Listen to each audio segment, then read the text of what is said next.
implications and implementation across the whole world. And he went and he organized a lot of conferences, seminars, and training session from India to America to Africa and in Middle East. He got a overwhelmed response as well. That's why his company Franklin Covey has over hundreds of offices still all across London, all across the world as well. And he's morely talking about religion and the culture. Religion and the cultures have more influence on us usually because we born and brought up with the influence of our religious surrounding and also the cultural. So whether we learn great things from our culture or religion or negative things from our culture or religion, we we get ourselves nurtured. um, we learn from our parents, teachers, friends, family, media, and different walks of life around where we were brought up. So but he is saying if you still follow the principles of seven habits, they all everywhere exactly with the same capacity, but in a different implementation as well. So he mentioned that, for example, the principle of communication, which are habit number 4, 5, or communication or synergy, the team spirit, or the cooperation and respect, think win-win. These are the principles are also everywhere, but in a different form. So therefore, the seven habits got a very holy and a very sacred respect from all over the world. People were thinking, and many people thinking it's sort of a religious literature because it sounds harmonize with every culture's good things. It is going to harmonize every religious scripture as well. And it's not going to be contradict with any of the cultural strong values or the religious strong values as well. And why it was. So therefore, that was the strength of seven habits because it talks about, it tells you, it reminds you about natural principles.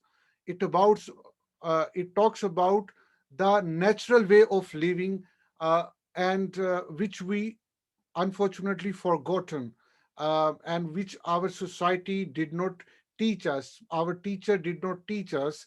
And therefore, when seven habits came in a market, then it spread like a fire in the jungle.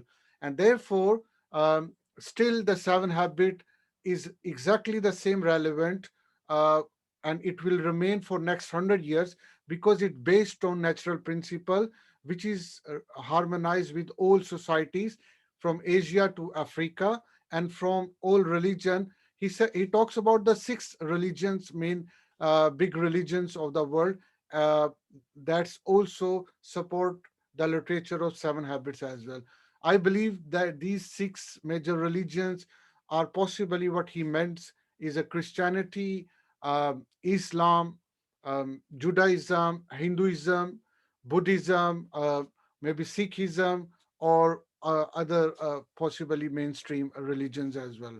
So therefore, many people they send a question separately and ask from Stephen Covey. Oh, hi, Stephen. Is the Seven Habits are religious literature? So he talks about this question. He answered this question actually, and in his book Eighth Habit. So I took some of the answer from the Eighth Habit about this. That and the question was asked from Stephen Covey: is this basically religious material? Because it's going to be it matching and harmonized with the religious literature as well. Uh, so what he actually answer that I want to share with you, and let's learn what how does uh, he answer to the questioner.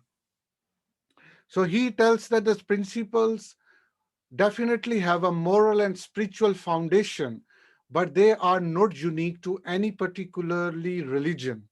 I have personally taught them all around the world in the context of different religions and have quoted their different scriptural texts. Principles are truly universal and timeless.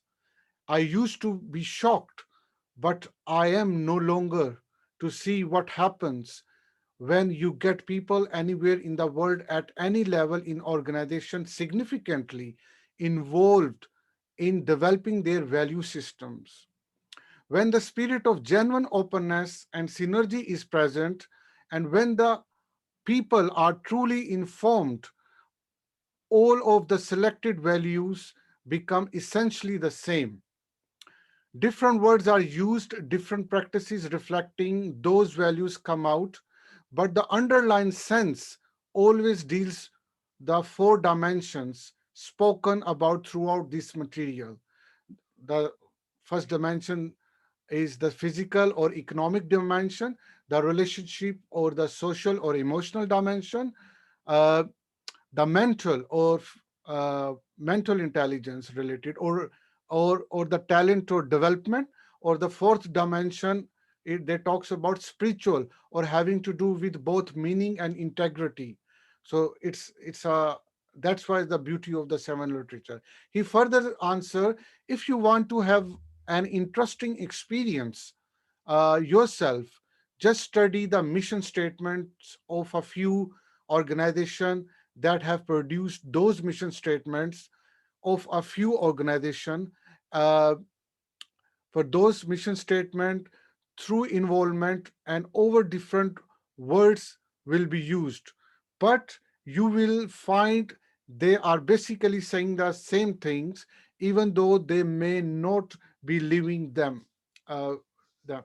So that's he answer about the relevance of the seven habits, and how it uh, we need to understand it's not religious, but it is it has been derived and formulated in the way that it touches with all religion and major cultures of the world as well. So that's why it's a beauty of seven habits.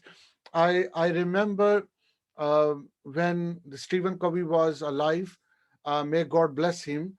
Uh, he actually his community was full of all cultures related people, all religious people, including all Christians, Muslim, Jews, Hindus, and Buddhists, and even atheists. They were part of that community, and the same thing from all across the world as well. Uh, so that's why it's a significant important significance of seven habits, and people are living with seven habits as their foundation of their life as well. So